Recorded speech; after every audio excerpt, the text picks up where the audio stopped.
Olá, a graça e a paz do Senhor Jesus Cristo. Estamos aqui no 5º episódio do DetCast. Quem fala aqui é o pastor Luiz Felipe, sou apresentador deste podcast e é uma alegria poder estar com vocês aqui depois de um tempinho. A gente não grava, poder gravar esse episódio aqui para vocês. E numa temática bastante importante, né? Está comigo aqui meu amigo, meu companheiro. Falei para ele que ele, ele é o Robin, eu sou o Batman, ou o contrário, né? Bruno Xavier, dá o seu alô aí, Bruno. Bom dia, meus irmãos. É um privilégio estarmos aqui novamente aí no nosso departamento, tentando servir, né, a nossa denominação com temas teológicos relevantes, né? E essa é a proposta dessa manhã. Estamos recebendo um homem de Deus aqui que já o pastor Felipe vai estar apresentando uma temática muito importante para o nosso dia a dia, na igreja local, nos nossos ministérios. E vamos abordar um tema muito legal que o pastor Felipe já vai apresentar. Eu vou apresentar o tema e você apresenta o preletor, tudo bem? Combinado? Contrário, vou fazer o contrário. Vou fazer o contrário, então vai lá. Isso, vamos lá. Nós vamos falar hoje sobre a relação da teologia com o aconselhamento bíblico, né? A importância do aconselhamento bíblico no nosso ministério. Na verdade, nós temos aquele tripé, né, que deve fundamentar as nossas igrejas: teologia bíblica, aconselhamento bíblico, pregação expositiva, né? São realidades que, de fato, vão fortalecer a igreja do Senhor Jesus. E para essa abordagem nós temos um convidado muito especial que o pastor Felipe vai estar apresentando para a gente. É uma honra, é um prazer inenarrável termos aqui conosco o pastor Tiago Wagner, que é coordenador, missionário coordenador do Ministérios de Aconselhamento Bíblico, em Aconselhamento Bíblico no Brasil. Na verdade é internacional, mas ele é o coordenador aqui no Brasil, é o coordenador. E antes era o IC. Ele vai explicar um pouquinho melhor, mas eu quero dar boas-vindas a você, pastor Tiago. Dê aí sua saudação inicial. Legal, joia. Vocês são o Batman e Robin, pra mim sobrou o quê? Seu bandido. Coringa não, Coringa. Eu sou pastor lá no Rio Grande do Sul, na Igreja Bíblica Unidos no Senhor. Estou há 15 anos lá no pastorado já. E esse ministério no Brasil, ele surgiu da necessidade que a gente via lá no Sul para treinamentos em aconselhamento bíblico para pastores da nossa região. E depois a gente foi descobrir que existia uma necessidade nacional, né? A gente lá no Sul está um pouco isolado, de certa forma, do resto do Brasil. E isso até nos ligou assim, ao resto do Brasil, né? Então tenho andado aí bastante pelo Brasil, levando treinamentos para diversas denominações, diversas igrejas aí por todo o Brasil. E agora também estamos chegando em alguns países da América do Sul. O objetivo é não só espalhar para países agora da América do Sul, estamos trabalhando com isso, também para países de fala portuguesa.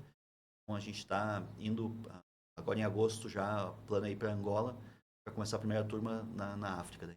Legal, você vai falar um pouquinho mais sobre essa história da OIC, primeiramente. Mas assim, eu conheci o Tiago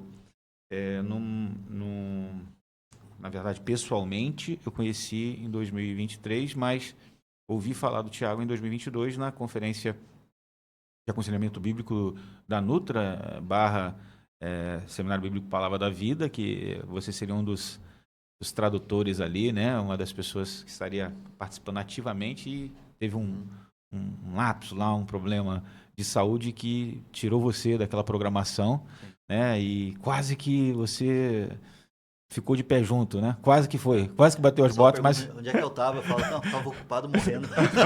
Tava ocupado morrendo. Rapaz, eu lembro que a gente, assim, tava eu, a Cíntia e o casal lá da igreja, lá naquela conferência, todo mundo, cara, se mobilizou, assim, para orar, para interceder pela vida do Tiago. E, assim, foi uma peça chave ali, fundamental naquela programação, mas, de repente, né, acontece um acontecimento assim na vida dele, uma coisa assim súbita, e graças a Deus você saiu daquela, né? E tá aqui com a gente. E depois eu conheci você pessoalmente no Prega a Palavra, exatamente, na conferência, no Congresso do Prega a Palavra, e a gente conseguiu ajustar algumas coisas aí para trazer aqui para o Rio de Janeiro, para São Gonçalo mais especificamente, barra aqui Niterói, São Gonçalo, Niterói, pessoal que pode ter abençoado e edificado pelo ministério. Então, conta pra gente um pouquinho, Thiago, essa trajetória do MAB aqui no Brasil, na verdade, OIC antes, no Brasil, a questão dos missionários, a questão dos treinamentos. Se você também puder falar um pouquinho do treinamento que a gente está fazendo aqui agora, inclusive está acontecendo ao longo dessa semana. Conta para a gente um pouquinho, por favor. Nosso treinamento é baseado, né, na ideia, no conceito de ciência das escrituras, tá dentro tanto da teologia quanto da aplicação prática, né, dentro da igreja. Tem levado esses treinamentos aí ao redor do Brasil. Esses treinamentos começam em 2006, quando o Dr. Wayne Vanderveer, um americano, né, ele vai primeiramente para a Hungria, e ele percebe a necessidade internacional de treinamentos em aconselhamento bíblico. Percebe que quem está auxiliando os pastores internacionalmente. Então ele propõe iniciar essa missão. Começa um pouco antes, mas realmente a missão vai realmente inaugurar em 2006. E aí então ele começa a levar treinamentos para outros países. Então a ideia inicial é que essa missão vai ser um braço missionário da ACBC, na época chamava NANC, né? Mas a ACBC é a Organização Americana de Conselheiros Bíblicos, a principal lá. E a missão então vai funcionar como um braço missionário da ACBC americana. E esse braço missionário então começa a levar treinamentos para diversos lugares, enquanto aqui no Brasil, o Brasil começa a ser atendido pela FAIT, que é a organização, é uma igreja, né? Principalmente uma igreja lá no estado de Indiana, e eles levam o Sacha para lá para estudar, e o Sacha traz então e funda a BCB aqui no Brasil. Só que, né, o que acontece é que o Brasil é muito grande, né, para ser atendido por somente uma organização, né? Obviamente tem outras, né? Hoje temos mais, graças a Deus, temos mais organizações que estão plantando treinamentos desse tipo, mas a gente começa então a levar para o Sul, e a ideia é inicialmente levar para o Sul. Eu vou para os Estados Unidos em 2016 para conhecer lá algumas coisas, né? Houve a necessidade, a história é maior, né? A história é que a gente, né, 2010, 2011, 2012, a gente recebe aconselhamento lá no Sul. Tem só um missionário de aconselhamento bíblico em todo o Sul, e a gente recebe aconselhamento lá. E a gente percebe a necessidade, né? Tanto eu quanto minha esposa, a gente percebe a necessidade de treinar pastores que também estejam, né, trabalhando com a suficiência das Escrituras para, né, trabalhar com seus membros. E eu percebi isso pela necessidade pessoal, né? E aí então eu tenho ali minha vida transformada por alguns princípios do aconselhamento bíblico, eu vejo, puxa, podia trazer treinamentos para cá, né, para o Sul. E aí eu vou para os Estados Unidos para tentar descobrir um pouco, né, o que tem disponível para nós. E aí então eu faço contato, eu descubro a OIC. Então a OIC é Overseas Instruction and Counseling, que é a tradução literal seria Instrução em Aconselhamento Além-Mar. Essa palavra que não encaixa praticamente na nossa língua, né? Além-mar. Mas esse é o termo certo. E seria dos Estados Unidos, então, né? Uma visão missionária, né? Eles vão além-mar para levar o treinamento. Então eles fazem isso nesses sistema modular, né? O sistema modular onde eles levam para os países esses treinamentos. E aí então eu comecei a interceder por Brasil lá, né? Comecei a falar para eles sobre a necessidade para o Brasil. Eles sabiam que já existia, né, a BCB, mas eles perceberam também, né? E eu falei para eles que o Brasil é realmente muito grande, né? A gente tem não só, né, a extensão territorial, mas também diversidade de culturas dentro do país, né? Então aqui existe necessidade missionária, né? Tantos lugares indígenas, né? Lugares, cantos ribeirinhos, né? Estão espalhados aí pelo Brasil.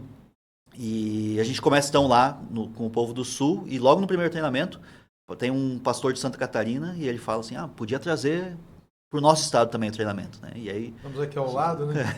começa a surgir a ideia de expandir, né? E Santa Catarina já tem a ideia de expandir para outros lugares, então a gente vai expandindo e a gente vê que realmente existe uma necessidade nacional, porque realmente uma organização não daria conta, né? Então é necessário que tenha mais gente envolvida nos treinamentos de aconselhamento bíblico. E é importante também frisar os estilos, né? Porque assim, tem algumas, você falou que existem outras organizações que estão trabalhando hoje.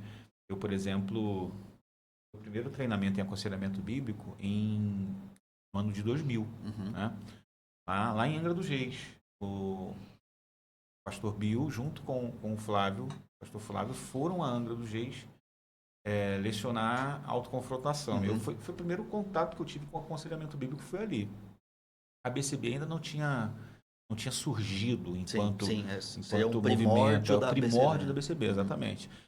Mas aí quando a BCB surge, ela surge também, ok, com o movimento de aconselhamento bíblico, mas trabalha muito com a questão também de conferências, de congresso, essa coisa, e os módulos deles são dados dentro do congresso. eu não estiver pecando na minha observação, né? Mas só que vocês vão à igreja, vocês vão nos locais ministrar o treinamento, Sim. né? Assim, eu também, depois disso, tive a oportunidade de me formar pelo Nutra, né? A Nutra, que é uma excelente também instituição que trabalha com isso, que também tem sido um instrumento de Deus para trazer muita literatura boa, né? Para cá, para o Brasil, dessa área, né? Então, tem outras instituições aí, seminários que estão dando ênfase, né? Batista Regular, CIBIMA, então, seminários que estão fortalecendo isso daí. A Palavra da Vida. Exatamente, o Palavra da Vida, que também foi um instrumento, tem sido um instrumento de Deus também para essa área. E, assim, qual que seria o diferencial? Há alguma diferença? Você falou lá dos nós, da origem, 2006, propósito de avançar para vários lugares, né, do mundo, treinando pessoas, e que a OIC antes fazia, e a MAB, e como é que houve essa mudança também aí, de nomes, de tal? Tem aí umas 50 perguntas numa só. Vamos tentar atender o todo. Primeiro, existe o pastor Fernando, que está em Manaus, ele está escrevendo sobre a história do aconselhamento no Brasil. A gente tem um artigo que foi escrito pela OIC, em termos do histórico, mas é um artigo curto, mas ele está fazendo algo maior, acho que até uma dissertação de mestrado. Fernando Souza, né? Fernando Souza, Até está pronto, está quase pronto, e eu sei que ele entrevistou a gente também, para compor bem esse histórico, então talvez ele vai ser o especialista em... Para contar todos esses detalhes. E talvez isso até saia em livro, é bem provável que sim. Mas basicamente, né, começa... Tem algumas frentes, né? A gente consegue determinar algumas frentes que começaram o aconselhamento bíblico no Brasil. Um deles foi através da Nutra, né? O pastor Jairo Cáceres. Ele também traz alguma coisa de treinamento lá dos Estados Unidos, né? Percebe essa necessidade também. E ele vai dar uma ênfase bem maior em literatura, né? Ele percebe a necessidade de literatura e lança a editora, né? A editora Nutra, que vai abençoar aí a igreja brasileira de diversas formas através desses livros e também, né, o treinamento deles, que é algo bastante interessante, né? Quem tiver a oportunidade aí de participar dos treinamentos deles, acontece em alguns lugares, né, no Brasil. Mas a nossa ênfase, ela é muito mais missionária, né? Então, a veia missionária inicialmente OIC, e a gente agora recentemente trocou o nome, né? Internacionalmente esse nome mudou, porque a missão já não está mais baseada somente no overseas, né? De levar além mar, mas a gente está com agora missionários regionais. A gente tem aqui no Brasil, temos 8 aqui no Brasil, inclusive 8 missionários que estão iniciando turmas novas. Temos representante na Ucrânia, tem representante na Rússia, tem representante na Tailândia. Então a gente está espalhando. Acho que tem um fixo também já no Japão. Então tem mais missionários aí surgindo. Tem um na Costa Rica. Então tem alguns, né, que estão baseados realmente onde eles moram, né? Então da sua localidade levando. Então a missão muda de nome, até porque muda a ênfase, o sistema da própria missão muda. A gente trocou também recentemente a diretoria lá nos Estados Unidos. Então eles aproveitaram e já fizeram essa mudança. Eles percebiam que existia essa necessidade, sim, de... O nome não compreendia tudo que nós já fazíamos, né? Então, também eles têm um ministério de aconselhamento para pastores e missionários. Então, não é só mais a instrução. Então, por isso que é meio uma ideia de multiministérios, né? Então, mais ministérios em aconselhamento bíblico que estão propostos aí do que a gente vai fazer como missão. Então, a missão, ela dá conta disso, né? De levar... em termos missionários, os treinamentos até a localidade. Normalmente, os treinamentos vão ser 2 missionários por módulo, que vão ir até a localidade para levar esse treinamento. Então, dependendo a necessidade, né, a gente leva 1 ou 2 missionários para ensinar localmente. Então, esse missionário ele vai tentar perceber um pouco, entender um pouco até da cultura local, né, e quanto mais próximo, né, melhor essa percepção, essa análise. Né. A gente entende que o aconselhamento ele é uma aplicação cultural da boa teologia, né? Porque você entende o que realmente está acontecendo naquela localidade, né? Ou até naquela igreja, naquela casa, né? Para você entender realmente o que está acontecendo, entender realmente o sujeito, para poder aplicar ali boa teologia. Então, essa percepção cultural, essa leitura cultural, ela é muito importante. Então, quando a gente chega em outras culturas, você vai para a cultura ribeirinha, você percebe que existe aplicações culturais necessárias ali, algumas até imediatas, para que haja transformação da cultura de dentro para fora.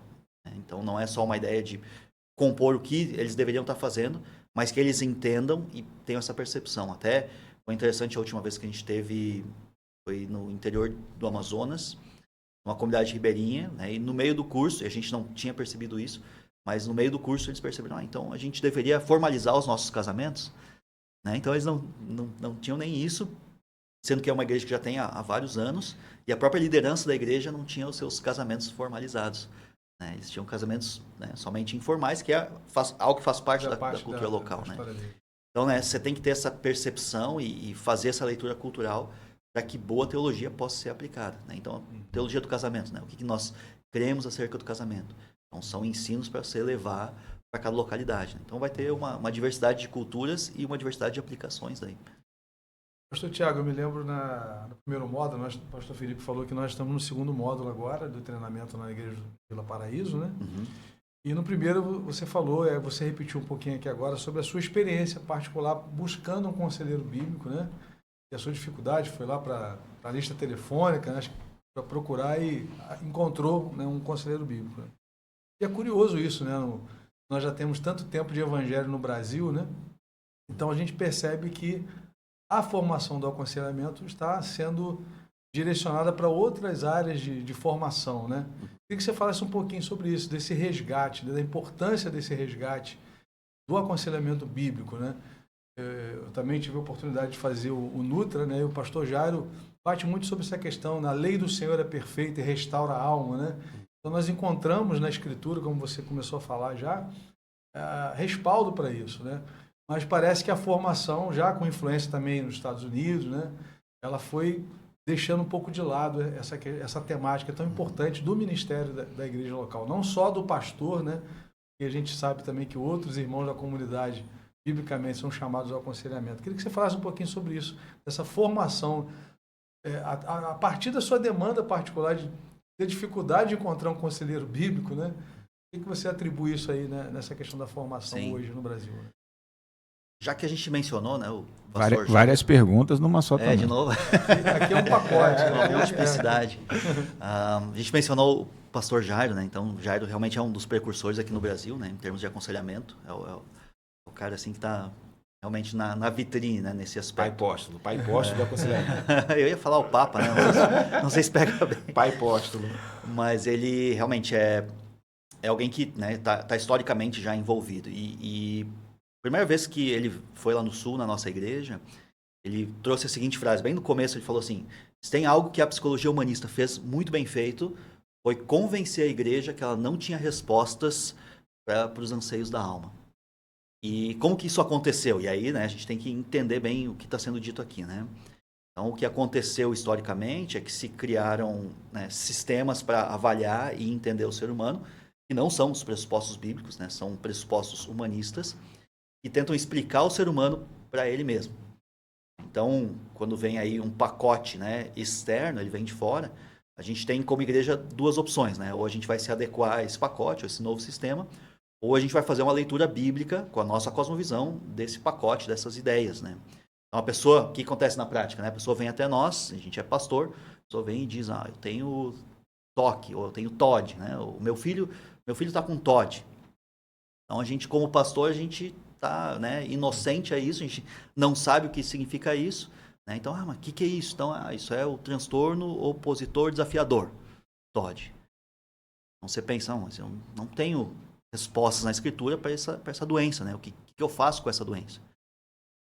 E aí a gente vai dizer, não, então, quem disse isso, né, quem tem a capacidade de te ajudar na mudança ou no tratamento para essa doença. Então, a gente está olhando de forma inocente para esse sistema. A gente não está avaliando quais são os pressupostos, o que realmente está acontecendo por trás, como que surgiu esse sistema de diagnosticização, né, da sociedade. Então, se a gente não sabe isso, a gente simplesmente vai entregar os nossos membros para tratamentos aí, né, dos até, né, mais espúrios por um lado, até tratamentos mais conservadores por outro, mas a gente não está resgatando como igreja o que deveria ser o tratamento. Então, quando a gente vai entender e ler acerca disso, ou perguntar, né, justamente para a pessoa o que é o TOD, ou, na verdade, antes disso, né, perguntar sinceramente, né, numa leitura bíblica, do que está acontecendo na vida da pessoa. Então, se a gente faz as perguntas corretas, né? Tá, mas, meu irmão, o que está acontecendo? Me descreve o que está acontecendo. Porque, né, um diagnóstico desses podem ser diversas coisas que podem estar acontecendo na vida da pessoa, diversos comportamentos, diversas formas de reagir às coisas dessa vida. E o próprio diagnóstico, para nós, não comunica muita coisa. Então, a gente crê que uma leitura bíblica da situação, ela é melhor, ela é mais aprofundada e ela dirige para um tratamento bíblico. Então, enquanto esse sistema todo ele vai dirigir para um sistema de tratamentos a partir do humanismo, aí com procedimentos, né, formas que você vai agir, e aí tem vários tipos, né, são várias propostas, pode ser na área química, pode ser na área fisiológica, pode ser na área na própria psique, né, então tentar desenvolver aspectos comportamentais, né, são diversas propostas. Então a gente, como biblicista, a gente tem realmente a nossa proposta, né, que está sobre bases diferentes. Pegando um link, então, com o que você... Desculpa cortar, mas pegando o link que você acabou de dizer, então o que você está querendo dizer o bíblico é um ministério particular da palavra de Deus, privado da palavra de Deus, em que você trata problemas os mais diversos a partir de uma cosmovisão cristã, bíblica, cristocêntrica. Então, o pressuposto do aconselhamento bíblico é isso. Porque dentro desse aspecto, a gente tem aquela ideia da suficiência das Escrituras.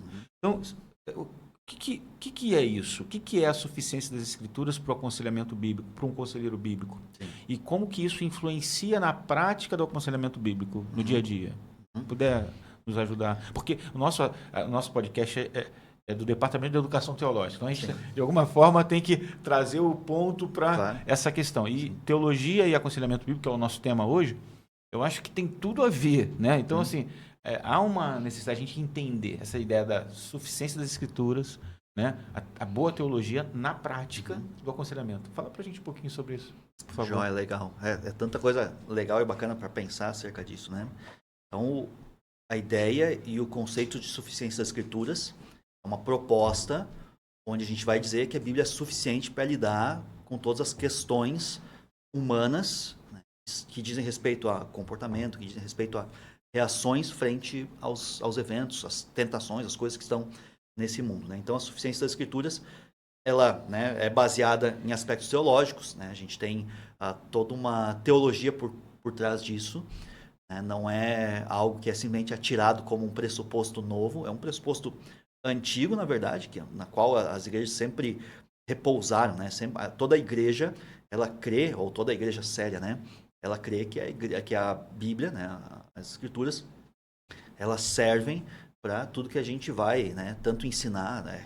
Regra de fé e prática, né? Isso remonta ao período patrístico, lá aos primórdios da igreja primitiva, lá, primórdios da igreja, e sequencialmente também, né, na história do cristianismo, na história do pensamento cristão. E toda a igreja vai dizer ser bíblica, né, até que surgem os problemas, né? E aí a gente vai tentar se agarrar, né? O pessoal fala, né, no primeiro pedaço de pau que estiver boiando, a gente vai tentar se agarrar, né? E não, né? A gente tem que crer realmente que a Bíblia é suficiente. Então, o próprio Deus na Escritura revelou isso para nós. E são dois versículos principais, né? O texto de 2 Timóteo 3,16, né? Que vai falar sobre, né, a inspiração, sobre a utilidade das Escrituras. E também o texto de 2 Pedro 1,3, que vai falar que a Bíblia, a palavra diz assim, né? O seu divino poder nos deu tudo que necessitamos para a vida e para a piedade. Então, tudo aquilo que a Bíblia diz que deveria ser obediência, nós devemos usar da Escritura, porque Deus nos deu, então ela é suficiente para tudo aquilo que é piedade. Então, a leitura que a gente não está fazendo é, né, se Todd, né, o que eu acabei de citar, inclui, por exemplo, né, o menino mente para a professora, ou o menino foge da escola lá. Então, são alguns dos sintomas do Todd. Então, a gente entende que isso não é piedade, ou seja, é um proceder pecaminoso, ele não deveria estar fazendo isso, deveria estar obedecendo aos pais, deveria estar sendo submisso à autoridade da escola, e ele não está sendo. Então, ao invés de eu analisar isso, entender isso como uma doença, eu tenho que entender e analisar isso à luz do que a Escritura fala. Então, se a Escritura fala que isso é pecado, que isso é errado e a criança não deveria estar fazendo. Então, para pecado, nós temos um tipo de tratamento. Para doença, nós temos outro tipo de tratamento. Então, as escolas estão lá dando, sei lá, remédio, né? Fazendo diversos tipos de procedimento para tentar resgatar o sujeito que está pecando. É claro que a leitura da sociedade é que não existe pecado. Esses conceitos são conceitos aí, né, inseridos pela igreja, tudo mais, pela sociedade. Então, são duas leituras totalmente diferentes, né? Então, nós estamos em lados bem opostos do espectro, né? E a gente tem que entender isso. E o sistema, né, foi nos convencendo que a gente não tinha respostas porque as perguntas não estavam sendo bem feitas, né? É interessante, né, pastor? E como você colocou agora há pouco, a questão dos pressupostos, né? Então, esse é o fundamento, né? Nós temos aí vários materiais de aconselhamento bíblico, né, que vão tratar exatamente isso. Se o nosso pressuposto não for bíblico, né, não for cristão, a abordagem, obviamente, vai ser diferente. Porque até décadas passadas, a questão da antropologia estava ligada à teologia. Ou seja, não tem como a gente olhar para o homem senão a partir de Deus. Quando você desconecta isso, né, como são as abordagens humanistas, né, então as respostas para o homem não estão nas escrituras. Então, isso é muito importante a gente refletir. Parece que uma coisa natural, como você falou, a igreja vai delegando, né? Mas ela está abrindo mão de algo que é muito precioso. Sim, né? Se nós cremos na importância da pregação, né? No ministério mais amplo, né? O pastor Filipe usou aqui, né, o aconselhamento como o ministério particular, né, das escrituras, né? Até a relação com o discipulado também, tem aquela figura lá do Rio, né, pastor? Poderia até utilizar também, o pastor Tiago. Então, a igreja ela não pode abrir mão disso, que faz parte do seu ministério. Né? Nós cremos, né, na criação, né, aqueles pressupostos principais da nossa cosmovisão, criação, queda, redenção, né, consumação. Então, eu queria que você falasse um pouquinho sobre essa questão dos pressupostos, né? Porque se a gente parte dos pressupostos bíblicos, há o suprimento para as demandas, né, de um cristão vão estar nas escrituras. Né? Sim. Interessante como ao longo da história, né, do treinamento, em termos de seminários, né, estou pensando aqui do treinamento teológico que a gente faz nas nossas escolas de teologia, a gente foi divorciando a teologia da prática, tanto ministerial, mas aqui pensando na prática de cuidado da alma, né, como se faz o cuidado das questões da alma e questões comportamentais. Então, isso foi sendo divorciado ao longo da história, conforme, né, essas ideias humanistas foram entrando para dentro dos seminários. Então, né, começou assim, né, precisamos de professores agora de psicologia dentro dos seminários. Então, quem que vão ser esses professores de psicologia? Então, alguém treinado em psicologia, isso faz todo sentido. O problema é que esses sujeitos que estavam treinados em psicologia, muitas vezes não estavam bem treinados em teologia. Então, como é que funciona um seminário, né? Vocês que já foram e têm participado disso, vocês sabem como é que é, né? Entra um professor de teologia, ensina ali teologia sistemática, Bíblia, né? Lê os versículos, faz análise dos versículos, ou entra um professor de hermenêutica, ensina como faz a análise dos textos e tudo mais. Aí entra um professor de psicologia e ele vai ensinar algo que está totalmente divorciado da boa teologia, né? Então, elas estão em bases diferentes. A boa teologia não está dando a base para as práticas que nós vamos fazer, né? Então, a prática que nós estamos fazendo em termos de aconselhamento, ela não flui da própria teologia, né? Do próprio estudo das escrituras. A gente tem ideias e conceitos de como nós vamos usar, né? Pode ser sistemas comportamentais, né? Sistemas às vezes humanistas, sistemas até, né, de manipulação química do sujeito para que ele passe a obedecer a Deus, né? E isso é bastante problemático. Então as pessoas perguntam, né? Mas então é pecado tomar remédio? Então, se eu estou tomando remédio para qualquer comportamento que a Bíblia fala que deveria ser obediência a Deus, então sim, é errado eu estar, né, me forçando quimicamente ou me desconectando do mundo quimicamente, né? Porque é interessante como surge, né, historicamente, a própria psiquiatria, né, ela vai surgir lá no começo, manipulações químicas do ser humano através principalmente do álcool, né? Álcool e depois entram experimentos com cocaína e tal, tudo. Para entender o que o ser humano faz, como ele reage agora que ele está sob o efeito dessas substâncias.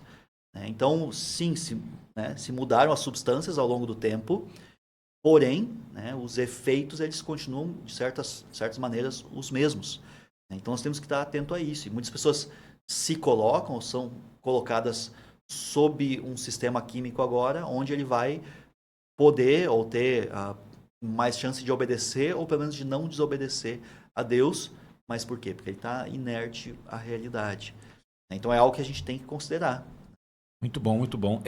Aí pegando o gancho que você acabou de dizer, o que então faz um aconselhamento de fato ser bíblico, né? E o que diferencia o aconselhamento bíblico de outros tipos de aconselhamento? O que você diria? Essa pergunta é tão boa, eu respondo assim às vezes no nosso treinamento lá, essa pergunta é tão boa que tem uma aula inteira só Deixa eu só fazer fazer um recorte importante. Você acabou de dizer agora que a questão dos pressupostos, o que você usa, a base que você usa é que vai editar a maneira como você vai aconselhar. Eu estava pensando aqui, por exemplo, a Bíblia ensina que o pecado é a raiz de muitos problemas, se não de todos os problemas humanos. Mas que a redenção em Cristo Jesus vem aí para transformar o coração humano por meio da cruz, do Calvário e tudo mais. Então, no aconselhamento, isso significa que as dificuldades que a gente enfrenta na vida, todas as pessoas enfrentam, devem ser abordadas não apenas em termos de sofrimento, não apenas em termos de trauma, não apenas em termos de influência do meio, mas também em termos de santificação, em termos considerando a queda, considerando o pecado humano, né? O conselheiro, então, bíblico, ele ajuda o aconselhado a enxergar esse ponto, talvez um ponto cego, por assim dizer, sim, aí no humanismo, né? A enxergar a necessidade de arrependimento, de crescimento em Cristo, confiando na graça e no poder de Deus. Então, se a gente considera todos esses pontos, que são pontos da teologia, são pontos doutrinários, que são aplicados no ambiente, no setting, para usar o termo, né, técnico, no setting, na sessão de aconselhamento bíblico. Então, juntando tudo isso, eu fiz um recorte. Como é que a gente pode dizer que o aconselhamento bíblico é de fato bíblico ou não é bíblico? Sim. Porque eu estou falando isso porque parece que eu falo isso com um certo temor e tremor, mas eu tenho que falar. Parece que há um descrédito para com esse tipo de abordagem, né? Parece que as pessoas são muito rápidas em procurar outro tipo de ajuda, sim, e não o aconselhamento bíblico, de modo sim, bíblico. Sim. A verdade por que isso acontece, né? Porque por muitos anos a gente tem usado a Bíblia como uma régua de medida, né? Pensando, então aqui a gente tem, né, coisas que você pode ou não pode fazer, e pessoas têm lido a Bíblia dessa forma, né? Então, você pode fazer isso, não pode fazer isso, não pode fazer isso. Então, você vai pensar em práticas aí, né?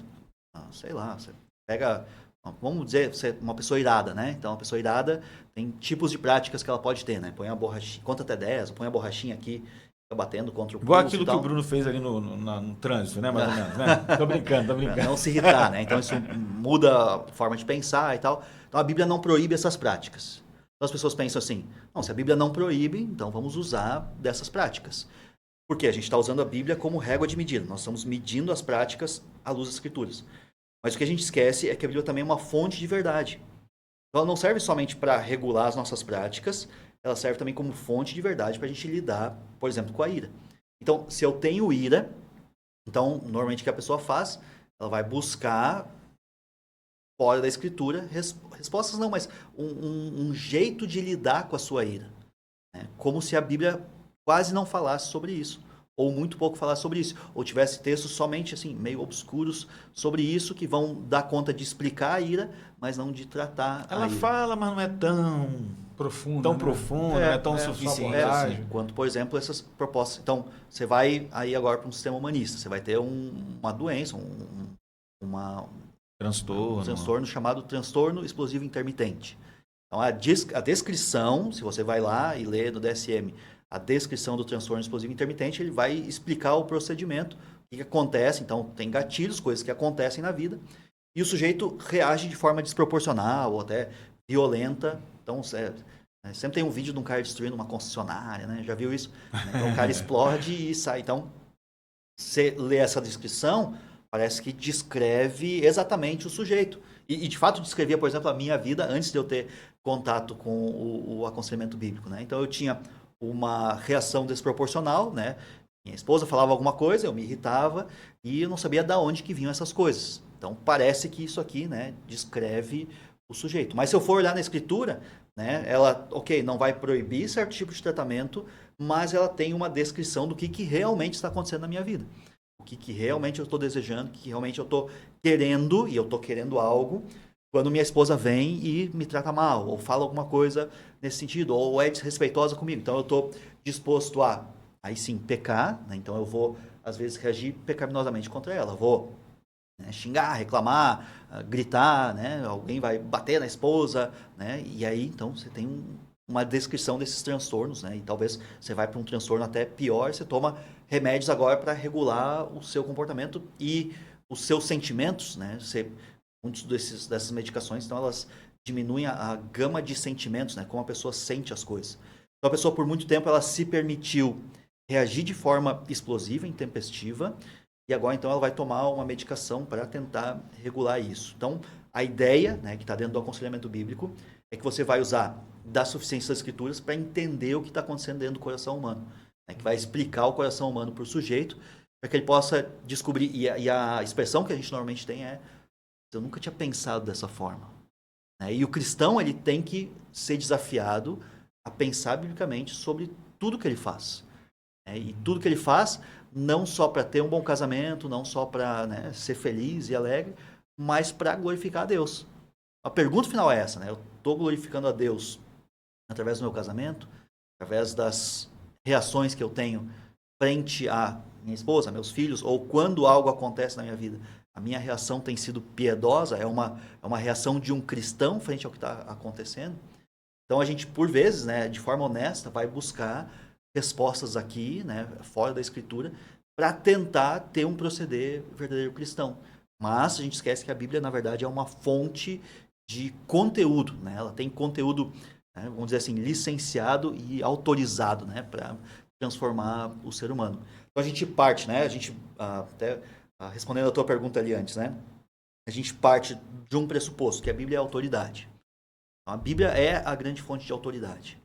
Né? Não os escritos, né, de Freud, não sei o quê, de outros sujeitos aí, mas a gente tem a Bíblia como fonte de autoridade. Sobre essa fonte de autoridade, a gente constrói a hermenêutica, né? Ou a gente aplica, vamos dizer, a hermenêutica, né? Que é entender exatamente o que os textos falam, tentar fazer uma boa análise da melhor forma possível dos textos. Então tem a base, a autoridade, a gente faz a hermenêutica, a gente faz a exegese, é determinar o significado, o que aquele autor quis dizer com isso, como que aquilo lá, né, aquele conceito se aplica para o povo daquele tempo, para os leitores originais, como se aplica, né, para a minha vida, né, que vai determinar agora a parte da teologia. Então, o texto bem estudado, os textos bíblicos vão propor uma que a gente vai chamar de ou teologia bíblica ou teologia sistemática. Né? Então, o livro, inclusive, tu tem aqui do J. Adams, né, J. Adams vai propor isso. Então, essa teologia do aconselhamento cristão aqui, ele vai propor que a teologia sistemática ela não pode ser desprezada, não deveria ser desprezada, pelo contrário. Ela dá base para o que a gente vai fazer em termos de teologia prática. Então, o aconselhamento bíblico é uma forma de aplicar de forma correta os princípios da teologia sistemática. Né? Entendendo, por exemplo, quem é Deus, entendendo quem é o ser humano. Então, um bom entendimento de quem é o ser humano vai incluir os aspectos da queda. Né? Como é que você falou? O aspecto da... Criação, queda, redenção e da cosmovisão, não? Da cosmovisão, mas que vai incluir um aspecto da antropologia. Né? Sim. A antropologia... Não desconectar a antropologia da teologia. Sim, isso. Né? Então, a antropologia é entender o ser humano. Quem é o ser humano. Então, a antropologia secular vai tentar explicar o ser humano à luz de si mesmo. Em comparação a outros seres humanos. E tem a antropologia bíblica. Aquela que você...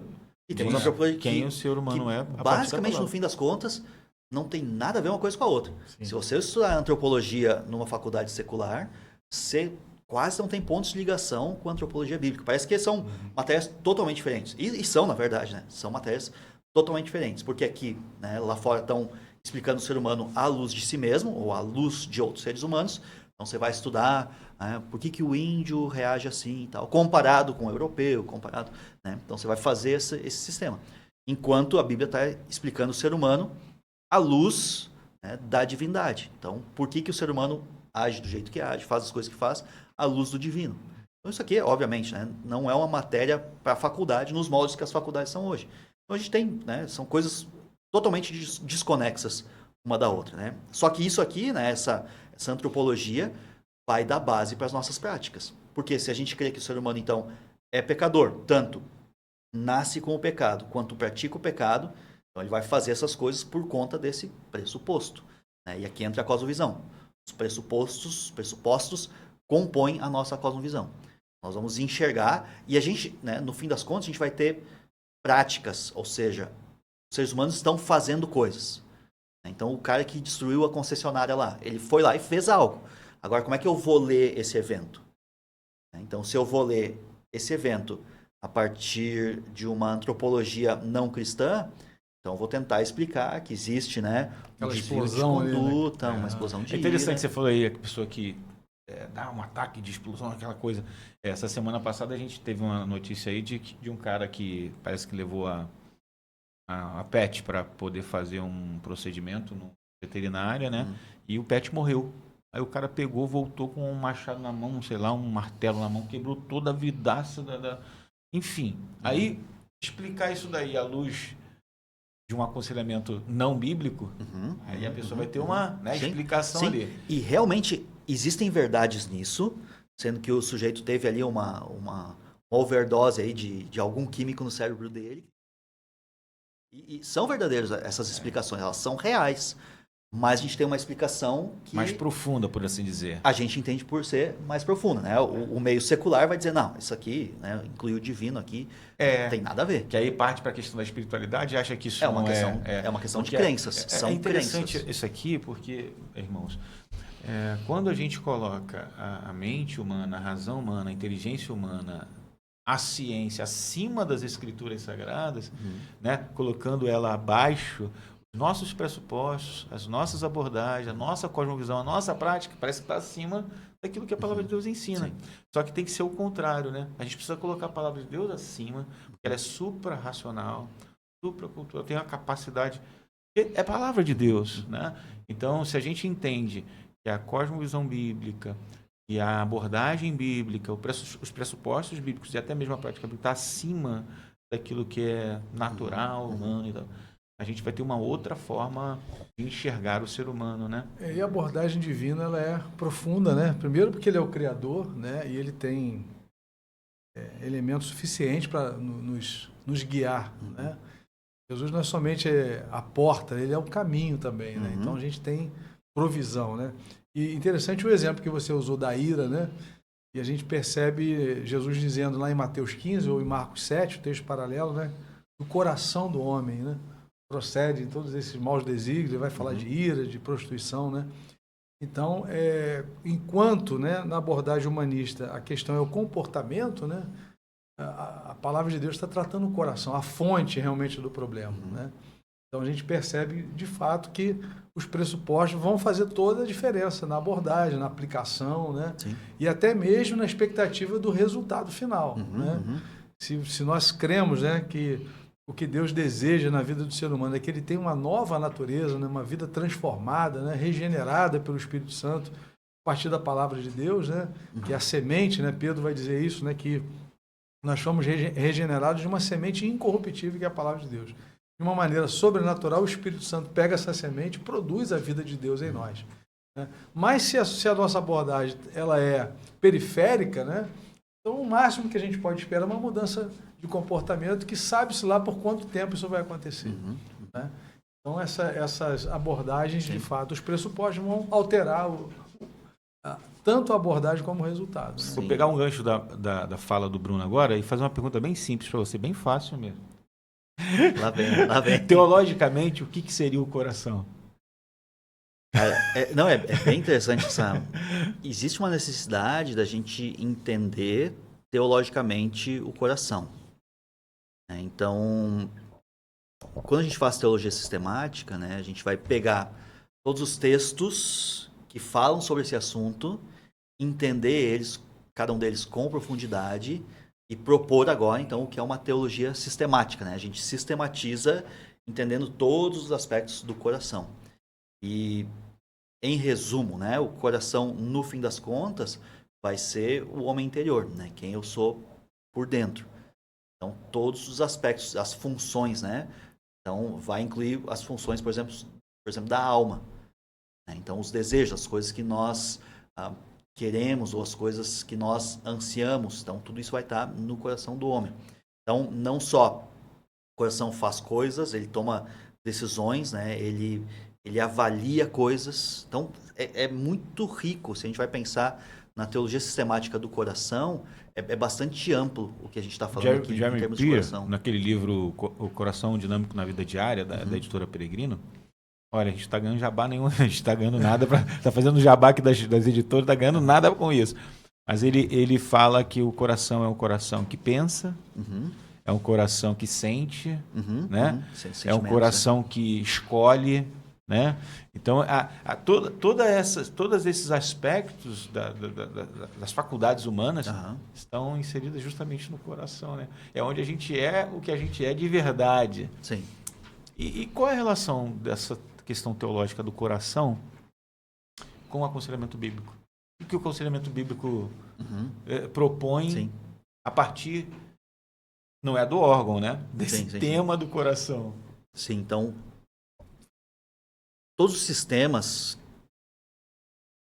extras ao aconselhamento bíblico, eles vão tentar transformar o sujeito de alguma forma, né? Então, são propostas de como transformar o sujeito. Então, ter um entendimento bíblico do coração vai levar a gente a descer um degrau a mais, né? Porque, na prática, a gente está tentando fazer o quê? Transformar o comportamento. Então, pare de fazer isso e passe a fazer isso.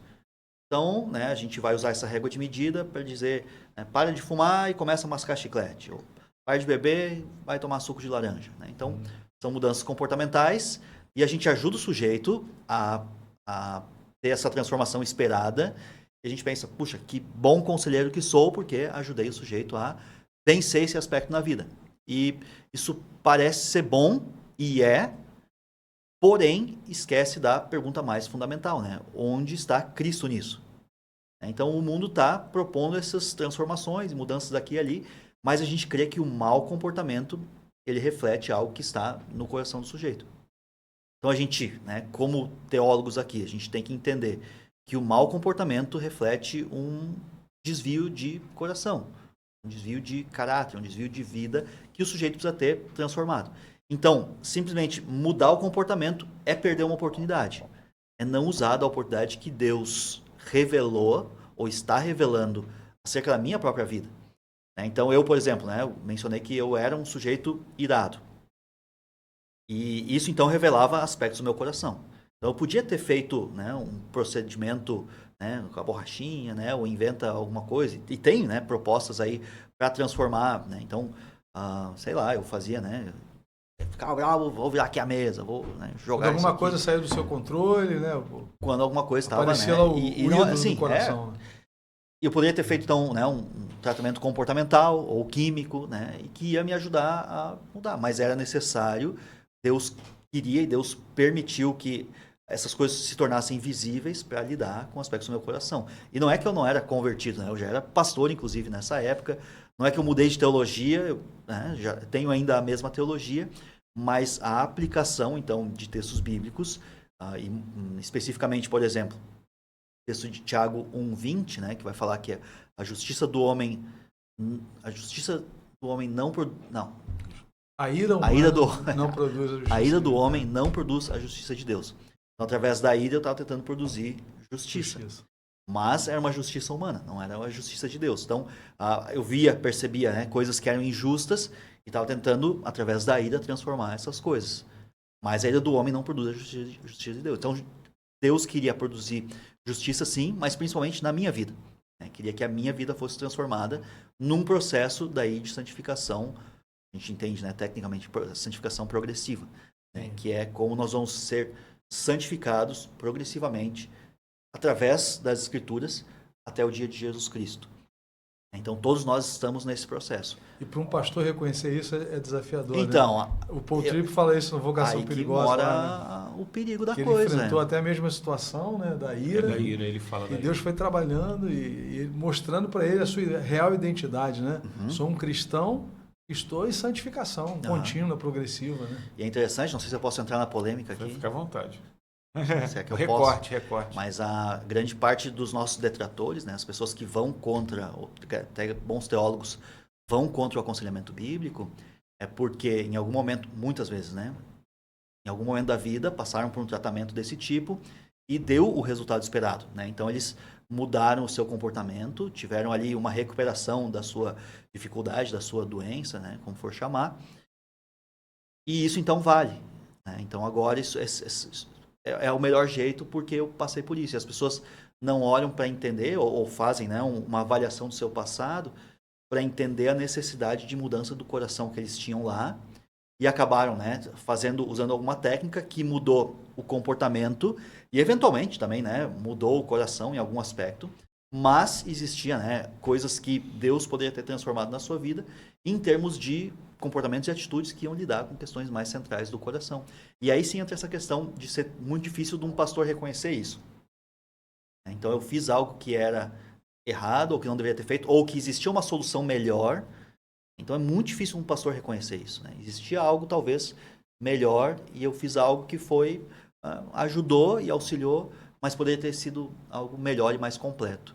Então aí que reside a dificuldade muitas vezes dos teólogos poderem admitir que talvez o que eu passei, talvez o que eu fiz, não foi a melhor opção e existiria um caminho melhor para fazer, né, para passar por essa transformação que era necessária.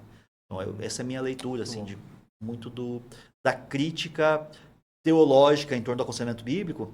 Ela não passa pelo âmbito teológico, ela passa pelo âmbito prático. Então, as pessoas entram nesse debate dizendo, não, mas eu fiz isso e deu certo. Então, né, validou. E aí, chama isso de pragmatismo. Prático e pragmático. Eu ia falar exatamente isso, né? Então, prático. Bons teólogos que pregam contra o pragmatismo, muitas vezes vão adotar o pragmatismo para fazer a defesa frente ao aconselhamento. Eu fiz isso, deu certo, então é o certo, digamos assim. Né? Pastor Felipe, eu não sei o que o pastor Tiago poderia dizer para a gente se ele tivesse 4 minutos para deixar uma palavra final para nós, porque é o tempo exatamente que a gente tem, né? Já fomos informados aí, né? Se eu tivesse 4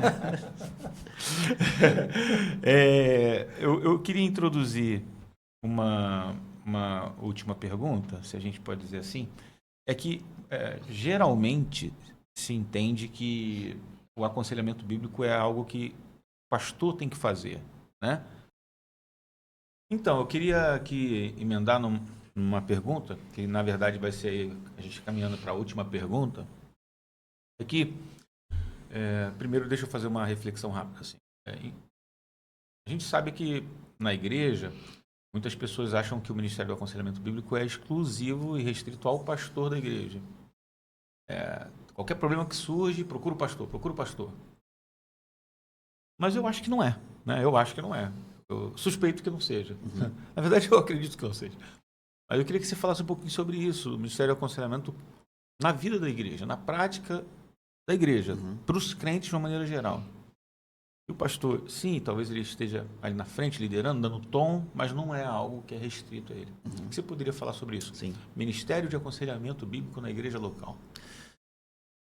Estou pensando na pessoa aqui que vem procurar, né, ajuda e auxílio, né? Então ela tem na concepção dela o maior problema do mundo, que é o problema dela, né? E ela quer o seu problema resolvido.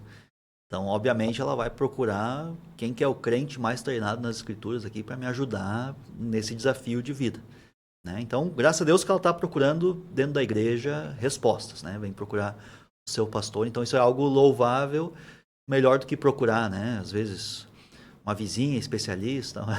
É verdade. Então, legal que procure, né, dentro da igreja. E procure alguém que é realmente treinado nas escrituras. E, de fato, né, normalmente, a pessoa mais treinada nas escrituras, né, vai ser o pastor da igreja ou os pastores da igreja que vão estar e deveriam estar, né, disponíveis também para os seus membros, né? Porém, a gente não quer e não pode deixar, né, que o Ministério de Aconselhamento Bíblico se torne um peso, um enfado, né, onde todas as pessoas vão estar procurando exclusivamente o pastor, né? Isso não Não tem como dar certo, isso é fisicamente impossível, né, do pastor poder atender todas as pessoas que vão ter necessidades e desafios de vida. Então, né, acho que é responsabilidade nossa como pastores estar afirmando, né, a suficiência das Escrituras de púlpito, né, mostrando no púlpito acerca disso e explicando constantemente como que a Bíblia se aplica para os desafios do dia a dia. E toda vez, né, que o pastor também tiver a oportunidade, estar treinando membros da sua igreja, pessoas que tenham, né, experiência nas Escrituras, né, crentes não neófitos, para ajudar pessoas nesse ministério tão importante que é o aconselhamento bíblico. Então a gente até como missão, a gente tem essa ênfase, né, de levar treinamentos para dentro das igrejas, para que os pastores tenham, né, mais pessoas treinadas nas Escrituras para ajudar. Mas não adianta só o nosso treinamento, né? O nosso treinamento ele é o ápice de algo que já vem sendo construído no histórico da igreja. Então a gente falou, por exemplo, como que o teologia sistemática dá suporte para o aconselhamento bíblico. Então é necessário que a pessoa tenha uma compreensão acerca das Escrituras e um conhecimento das Escrituras para poder aconselhar. Então isso faz parte do que nós pastores fazemos em termos de equipar os nossos membros. Então a gente não equipa somente nas teologias sistemáticas e hermenêutica e tudo mais. A gente faz isso, mas a gente também tem que chegar, então, como isso vai ser prático, né? Então, os treinamentos em aconselhamento bíblico, eles são muito úteis para dentro da igreja, e no momento como a gente está até como igreja brasileira, né? A igreja tradicional, né? Que tem treinado seus membros em termos de boa teologia, né? Bom estudo das Escrituras, panorama bíblico, né? O conhecimento das histórias da Escritura.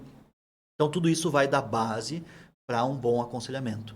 Então a gente está à disposição, né, inclusive como missão, para levar treinamentos aí para as igrejas. A gente quer, por regiões, né, tentar agrupar líderes, pastores e pessoas que estejam interessadas em serem treinadas para o aconselhamento, mas certamente isso não pode ser um ministério exclusivo do pastor.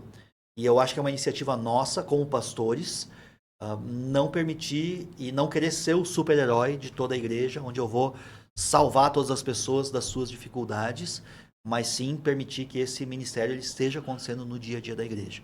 Né? Que a gente permita que pessoas estejam fazendo parte disso para também crescerem, né? Porque isso também traz crescimento. Quem aconselha também cresce, né? O que está acontecendo essa semana aí que você está aqui? Por que você está aqui essa semana no Rio de Janeiro? O que está acontecendo?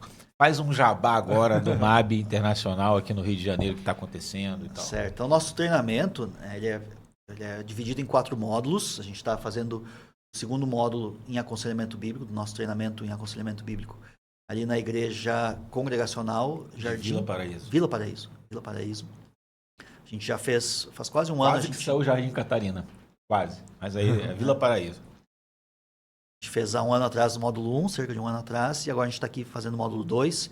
O ideal é que seja de 6 em 6 meses, né? A gente teve aí algumas dificuldades de logística para chegar aqui novamente, mas o normal é assim, são 4 módulos de 6 em 6 meses, onde o primeiro módulo vai falar sobre a estrutura do aconselhamento bíblico, o que é o que não é aconselhamento bíblico, e como pessoas mudam, né? Como acontece essa questão antropológica da mudança do coração humano. O segundo módulo vai falar sobre os processos e procedimentos do aconselhamento bíblico, como se estrutura o encontro do aconselhamento, o que a gente quer escutar do sujeito, o que a gente vai estar prestando atenção, quais são boas perguntas para entender melhor a história, como é que a gente vai classificar a história para fazer uma leitura bíblica, né, da história do sujeito. Então, módulo 2, processos e procedimentos. Módulo 3 vai falar sobre os tipos de aconselhamento mais frequentes, aconselhamento para casal, aconselhamento para, né, ansiedade, depressão, aconselhamento de jovens. Então, como que a gente vai estruturar os tipos de casos que a gente vai acabar lidando com frequência.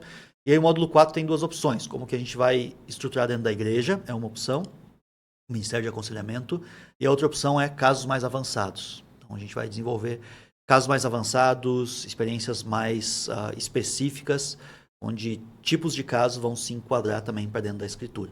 E esse que é o interessante, que a Escritura ela tem resposta para todas as dificuldades do ser humano, né? Seja, inclusive, né, aquela doença terminal que não tem resposta na medicina, como que o sujeito vai encarar isso de forma bíblica, até para coisas, né, mais leves e visivelmente comportamentais. Então a gente não quer ser leve aqui, a gente não está descartando boa ciência, a gente está de fato aplicando inclusive boa ciência para dentro do aconselhamento. Então o aconselhamento bíblico como um movimento mundial tem feito uma boa leitura da ciência. Então nós temos que reconhecer isso. Muito bom. Nós estamos então aqui no módulo 2, né, na nossa igreja. No segundo semestre, bem provavelmente, a gente vai fazer o módulo 3 para seguir a sequência direitinho. E a pessoa que tem interesse, como é que faz? Ela se inscreve, ela tem que esperar os módulos voltarem. Como é que funciona isso? A pessoa que inicia o módulo 1 tem que necessariamente fazer todos os módulos sequencialmente, ou ela pode começar no 2 e depois faz o 1, faz o 3? Como é que funciona essa O ideal dinâmica? é pegar realmente a ordem correta. Isso, né? Teria que pegar do módulo 1 em diante. Esse é Conta da questão da certamente sequência lógica, o mais né? indicado. Para entender os processos, né? Você vai somente entender os processos quando você está baseado já, né, na boa teologia do aconselhamento bíblico. E a MAB Internacional, ela está em outras regiões aqui no estado do Rio, aqui, sei lá, São Paulo, algum lugar assim? Ou você poderia dizer onde... Nós temos treinamentos acontecendo agora, né? No norte do Rio também, Macaé. Tem aqui com vocês. É tanta turma que a gente acaba esquecendo, mas já tem, acho que são 25 ao redor do Brasil, em diversos lugares, diversas regiões. A gente tem esses 8 missionários que estão bem espalhados geograficamente. E São Paulo tem, interior de São Paulo. Tem um missionário, inclusive, em Bebedouro. Então, dali ele leva também treinamentos. E a gente vai se apoiando aí nesses treinamentos. Mas se alguém tiver interesse, então, em trazer para dentro da sua igreja, ou até para dentro de uma denominação, ou juntas de pastores locais, às vezes, é bem interessante fazer isso para você ter, né, essa capacitação dentro do seu contexto, né? Então, pode fazer contato com a gente, né? Procura por MAB Internacional. Tem no Instagram, tem no Facebook. E manda uma mensagem lá para nós, né? A pessoa que tenha interesse aí no treinamento vai certamente tentar atender a necessidade local. Hein? Tá bom, pastor Tiago, muito obrigado aí pela sua participação, pela sua colaboração, né? Encerrando assim esse 5º episódio aqui no nosso Deadcast. Foi uma honra recebê-lo e louvamos a Deus pelo seu ministério, né? Por aquilo que Deus está fazendo no Brasil afora aí. Você não tem mais agora um conselheiro bíblico só no Rio Grande do Sul, agora a gente já tem bastante gente no Brasil, a gente vê essa evolução, esse crescimento, né? Legal. Então vamos caminhar para as considerações finais, né? Eu queria que você deixasse sua palavra final aí para o nosso departamento, para o nosso público aqui da nossa denominação, não somente, né? Muitos irmãos vão estar recebendo esse podcast e desfrutando também daquilo que você deixou para a gente aí. Sim, eu acho que o desafio maior, né, é a gente estar olhando para as escrituras para responder os nossos anseios do dia a dia, né? Sejam eles teológicos, né, ou quanto de prática para a nossa vida, né? A gente pode estar olhando para a escritura para entender, né, realmente o ser humano. Eu sei que isso parece óbvio, né? Parece ser uma coisa, não, a gente sempre faz isso, né? Mas fazer isso com seriedade, né? E eu acho que a proposta do aconselhamento bíblico é um retorno às escrituras em termos de práticas, né? E essas práticas vão puxar, eventualmente, outras práticas. Então, é olhar para a escritura para ter esse retorno mesmo, né? Amém. Muito obrigado. Muito obrigado aí, pastor Tiago. Obrigado, pastor Bruno, por esse bate-papo legal. Descontraído, mas também muito sério, né, importante dentro da sua temática, e para mim é uma alegria poder estar com vocês aí também. Deixo um abraço para todos. Assistam aos outros episódios, os episódios anteriores. Compartilhe com outras pessoas o link deste episódio aqui, do episódio 5, né? Curta, né? Se inscreva no canal. Dessa forma você também vai estar nos ajudando a divulgar o conteúdo daquilo que a gente tem ensinado aqui. Tá? Um grande abraço, um beijo no coração para todos vocês. Valeu, um abraço.